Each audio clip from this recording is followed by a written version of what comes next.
Assalamualaikum warahmatullahi wabarakatuh. Perkenalkan, nama saya Ridwan Odal Mutakin selaku moderator di tugas kelompok yang berjudul bentuk lahan struktural. Adapun teman-teman saya yaitu Sri Sartiman, Widianti, Dela Yuspita, Ramadan, dan Mira Sinta Dewi. Baik, yang pertama saya akan menjelaskan pengertian dan bentuk lahan struktural. Apa sih yang dimaksud dengan pengertian dan bentuk lahan struktural? Bentuk lahan struktural adalah bentuk lahan yang terbentuk akibat proses endogen berupa tektonisme atau diaftrospisme. Yang kedua, proses tektonisme. Tektonisme adalah proses yang terjadi akibat pergerakan pengangkatan, lipatan, dan patahan pada struktur batuan di permukaan di suatu daerah. Berdasarkan kecepatan gerak dan luas wilayah tektonisme dibagi menjadi dua. Yang pertama, ada yang namanya epirogenesa. Yang dimana epirogenesa adalah pergerakan lempeng tektonik yang berlangsung lama dan meliputi wilayah yang luas.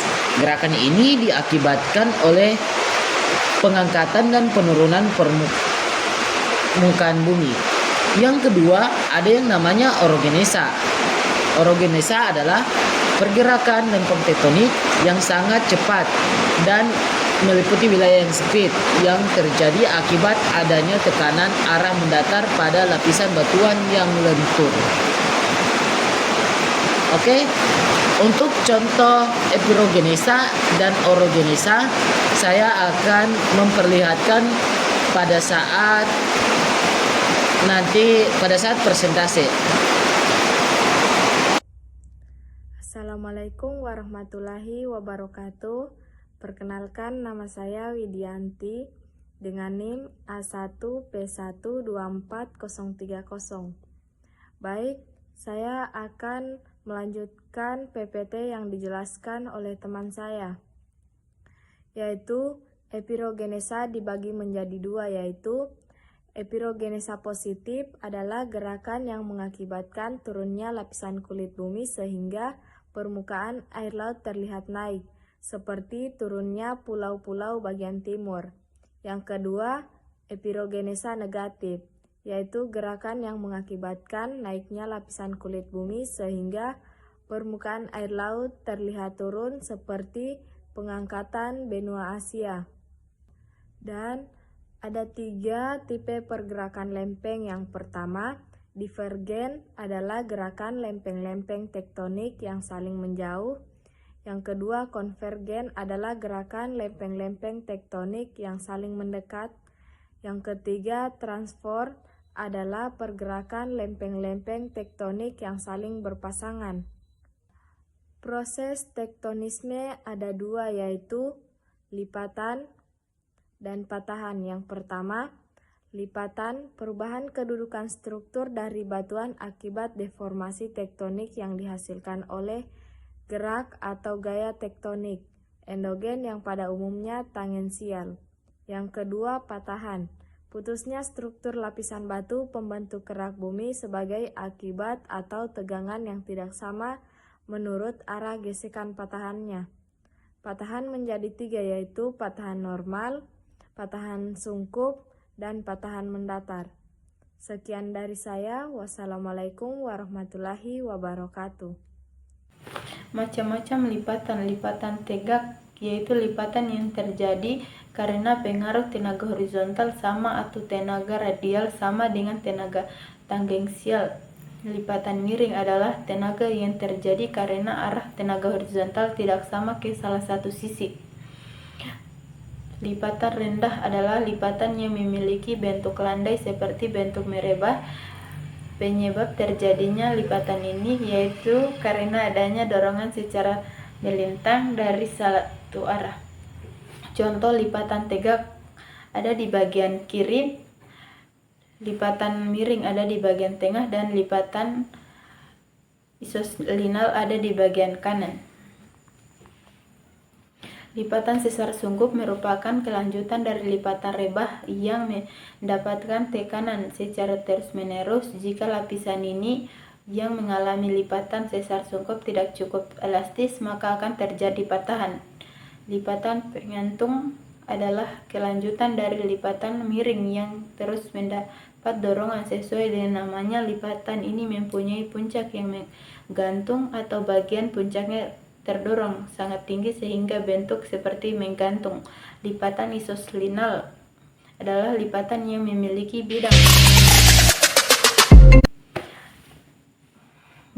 sumbu yang sejajar satu dengan lainnya. Lipatan ini disebabkan oleh adanya dorongan yang terjadi sehingga berkelanjutan.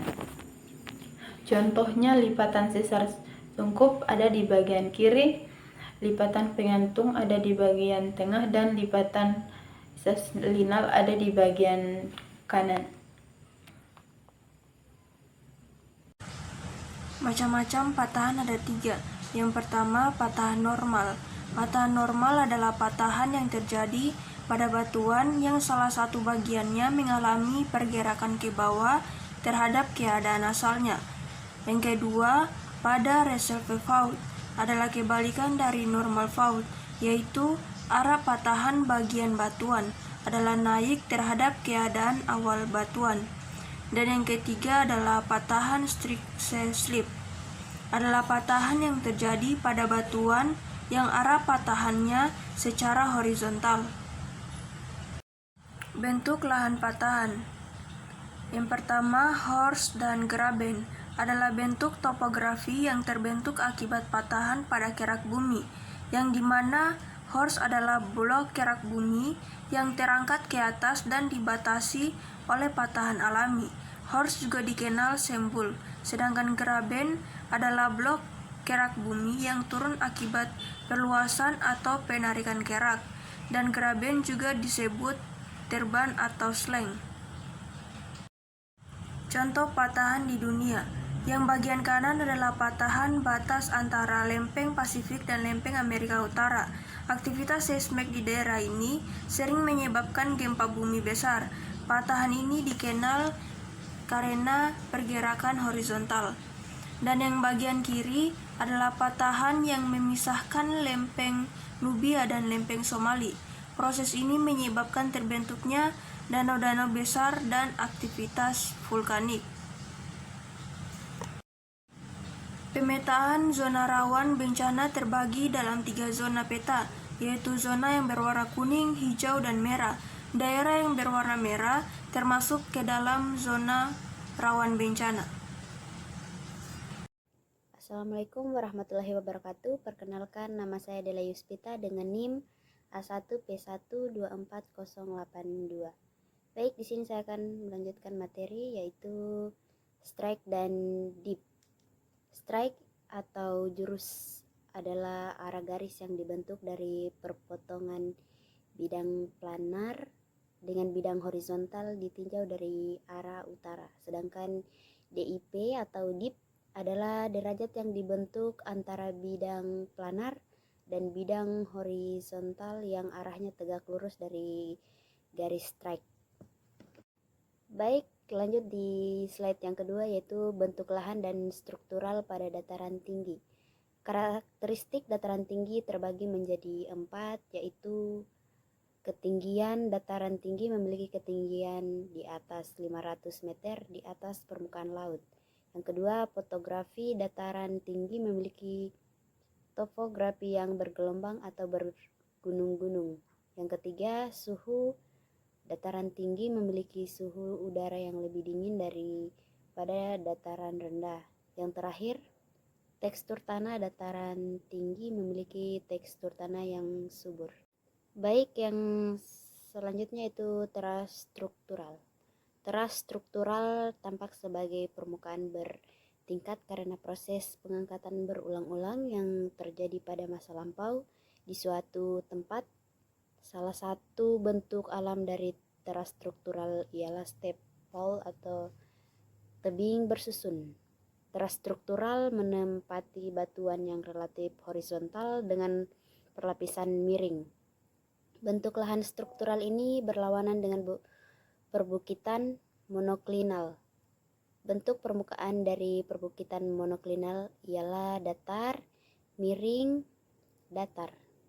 sedangkan teras struktural memiliki bentuk permukaan miring, datar, dan miring. Pada awalnya, teras struktural berbentuk fall scrub, yaitu tebing yang mengalami rekahan atau sesar. Oleh karena terbentuk berulang-ulang, maka menghasilkan bentukan step fall. Beberapa satuan bentuk lahan dari teras struktural ialah teras struktural berbagai gamping. Baik, yang seterusnya itu bentuk lahan struktural pada dataran rendah. Karakteristik dataran rendah terbagi menjadi 7, yaitu diantaranya 1. Tanah yang relatif datar, 2. Tanah yang subur, 3. Terjadi akibat sedimentasi sungai, 4. Tekanan udara yang relatif tinggi, 5. Suhu udara yang cenderung panas, 6. Terletak di sekitar pantai atau pedalaman, dan yang ketujuh, ketinggian di bawah 200 meter dari permukaan air laut.